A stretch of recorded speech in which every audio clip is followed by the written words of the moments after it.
नमस्कार दोस्तों, आपका स्वागत है एक नई वीडियो में। आज हम बात करने वाले हैं 2024 की टेक्निकल या टेक्नोलॉजी मिथ के बारे में। एडवांस लेवल की चीजें हैं क्योंकि ज्यादातर मिथ्स मैं बहुत पहले कवर कर चुका हूं। ये फैक्ट और मिथ्स के जो एपिसोड है वो आज से तो आ नहीं रहे हैं, 5-6 साल हो गए मेरे को बनाते हुए, तो मैं कुछ नया लेकर आया हूं। आइए बात करते हैं उन चीजों के बारे में जो आपके टेक्नोलॉजी के परसेप्शन को चेंज कर देगा। जो ज्यादा बड़ी ऑडियो फाइल होती है वेव फॉर्मेट में, फ्लैग फॉर्मेट में, डीएसडी फॉर्मेट में, वो ज्यादा बेटर ऑडियो क्वालिटी प्रोवाइड करती है, जबकि आप जो छोटे साइज के MP3 डाउनलोड करते हो वो इतनी अच्छी क्वालिटी प्रोवाइड नहीं करती। देखिए, ये पार्शियली सच है। क्यों?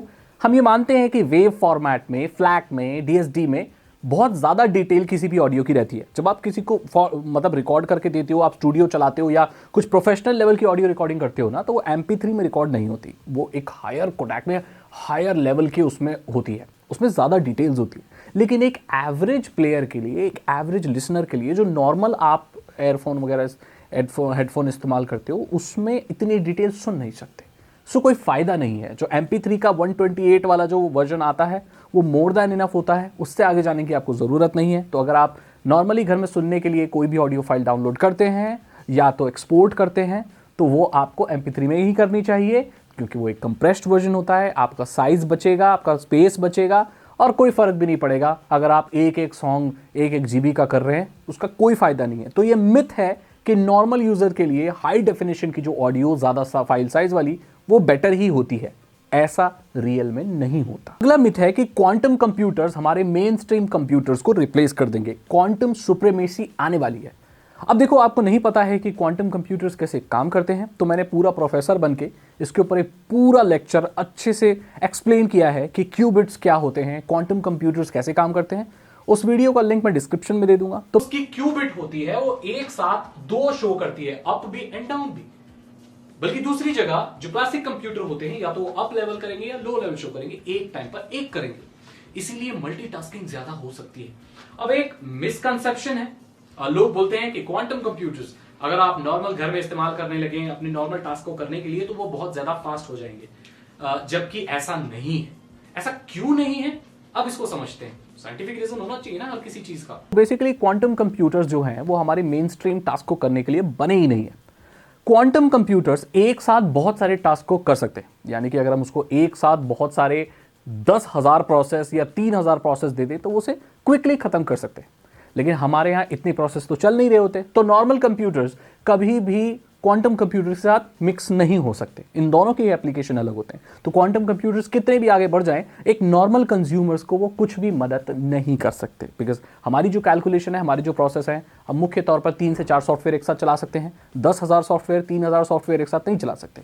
जबकि जो क्वांटम कंप्यूटर्स, उसकी खास बात ये होती है कि वो छोटे छोटे बहुत सारे टास्क को कर सकता है। लेकिन हम बड़े बड़े गिनती के टास्क करते हैं, तो क्वांटम कंप्यूटर्स कभी भी मेन स्ट्रीम कंप्यूटर्स को रिप्लेस नहीं कर सकते।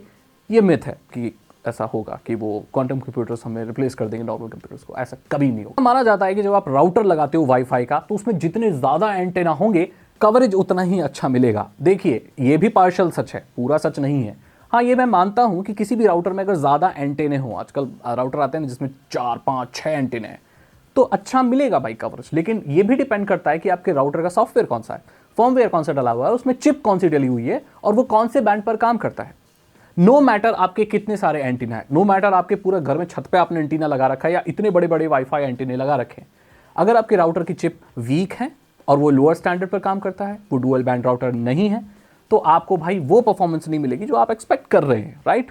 और मैं आपको एक बात बता दूं कि जो डुअल बैंड राउटर होते हैं उसमें एक तो 2.4 गीगाहर्ट्ज का होता है, एक 5 गीगाहर्ट्ज का होता है। जो 2.4 गीगाहर्ट्ज का जो फ्रीक्वेंसी होती है, वो स्पीड तो कम प्रोवाइड करती है, बट उसका रेंज बहुत ज़्यादा होता है। वहीं पे बात करें 5 गीगाहर्ट्ज, जिसे नॉर्मली आप 5G भी बोलते हैं, 5G वाईफाई बोलते हैं, उसकी स्पीड बहुत ज़्यादा होती है, पर दोस्तों उसका रेंज कम होता है।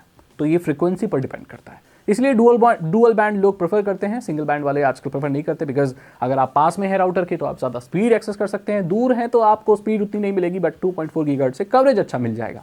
तो ये मिथ है कि बड़े एंटेना का मतलब ज़्यादा ही वाईफाई अच्छा होता है, ऐसा नहीं होता। बहुत सारे और फैक्टर हैं जो इस चीज़ को अफेक्ट करते हैं।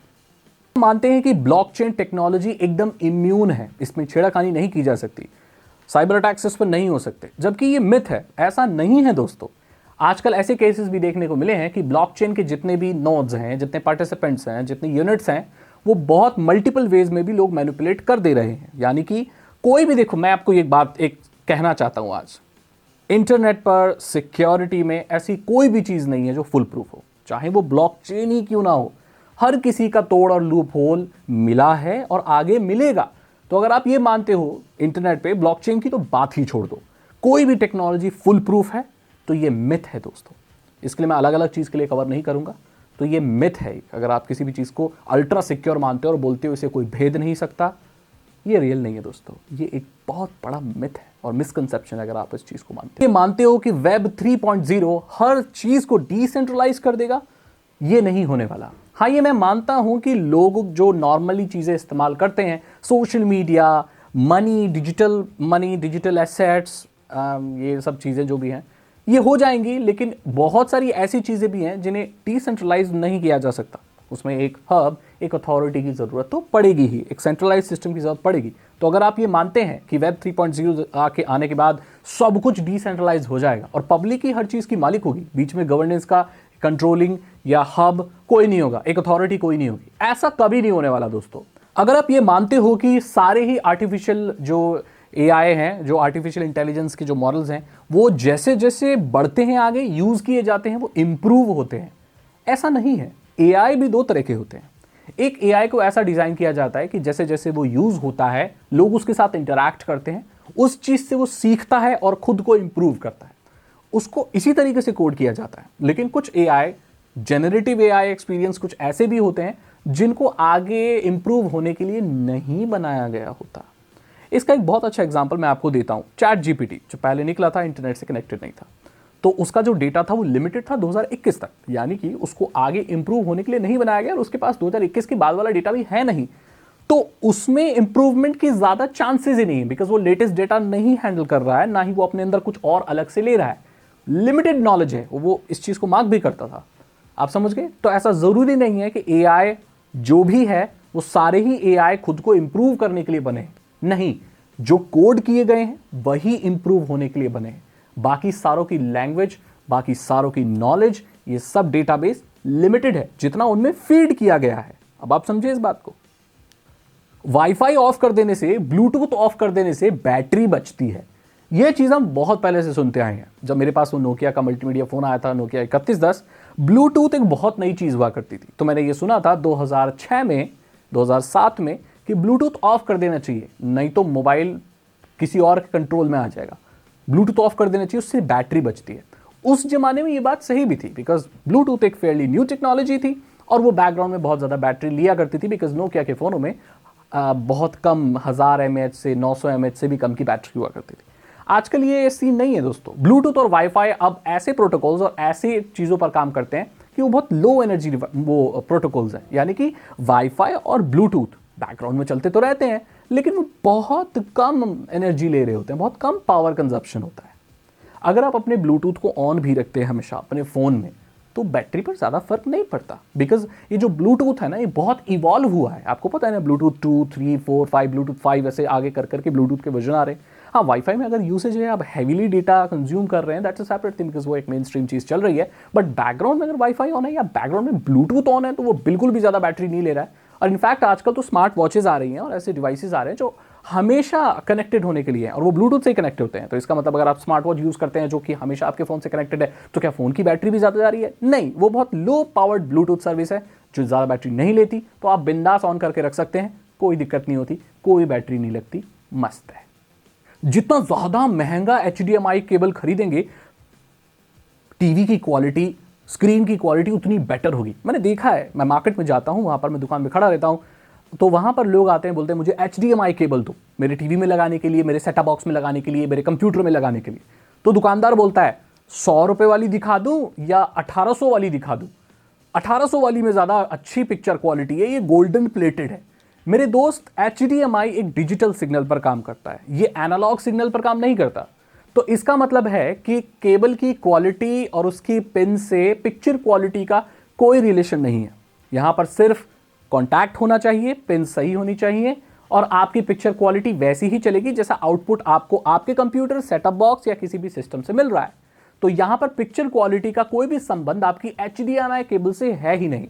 ये तब हो सकता था जब सिग्नल एनालॉग होते। वो ज़माना पुराना है जब एनालॉग पिन पर काम किया करते थे। आपको पता है जो वीसीडी प्लेयर, डीवीडी प्लेयर होते थे उसमें पीले, लाल और सफ़ेद रंग की पिन लगा करती थी, वो एनालॉग सिग्नल होते हैं। वहाँ पर केबल क्वालिटी से फ़र्क पड़ता है, कॉन्टैक्ट से भी फ़र्क पड़ता है, लेकिन HDMI में कोई फ़र्क नहीं पड़ता। ये डिजिटल सिग्नल्स हैं और आप सस्ती से सस्ती HDMI केबल्स खरीद सकते हैं, बशर्ते वो टूटे नहीं, मुड़े नहीं और उसमें जंक ना लगे। वो अगर इस हिसाब से ठीक है तो आप सस्ती 150 रुपये, 200 रुपये की केबल खरीद सकते हैं। आपको 2000 की HDMI केबल खरीदने की कोई ज़रूरत नहीं है। ये मिथ है और ये दुकानदार आपको महंगे प्रोडक्ट्स बेचने में पागल बनाते हैं। अगली चीज़ ये है कि आर्टिफिशियल इंटेलिजेंस जो है उसमें जो डेटा है वो खुद का जनरेटेड डेटा है।